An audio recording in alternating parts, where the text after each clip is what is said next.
గ్రహస్థితి ఎలా ఉంది కుంభరాశి వారికి అనే విషయం చూసినట్టయితే, గురువు పంచమ స్థానంలో ఉన్నాడు. చాలా అనుకూలమైనటువంటి స్థానంలో గురువు సంచరిస్తున్నాడు. శని, రాహువు, కేతువు ప్రతికూలంగా ఉన్నారు. బుధుడు, శుక్రుడు అనుకూలంగా ఉన్నారు. రవి, కుజులు ప్రతికూలంగా ఉన్నారు. అయితే ఈ కుంభరాశి వారికి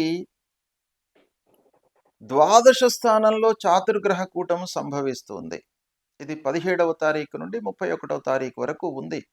ద్వాదశ స్థానంలో చాతుర్గ్రహ కూటము అనంటే ద్వాదశ స్థానము వ్యయస్థానము. అనవసరమైనటువంటి ఖర్చులు ముందుకు వచ్చే అవకాశాలు ఎక్కువగా కనబడుతున్నాయి ఈ పక్షం లోపల. శుక్రుడు కూడాను ద్వాదశంలో ఉన్నాడు కాబట్టి కొన్ని విషయాలలో మీకు మంచి జరుగుతుంది. గురువు భగవానుడి యొక్క వీక్షణ బాగా ఉంది కాబట్టి చాలా అనుకూలమైనటువంటి ఫలితాలే ఉంటాయి. కానీ మీరు కూడాను మీ విశ్వాసాన్ని ఎప్పుడు కూడాను సడలించకుండా ఆత్మవిశ్వాసంతో పనులు చేసినట్టయితే సత్ఫలితాలను పొందుతారు.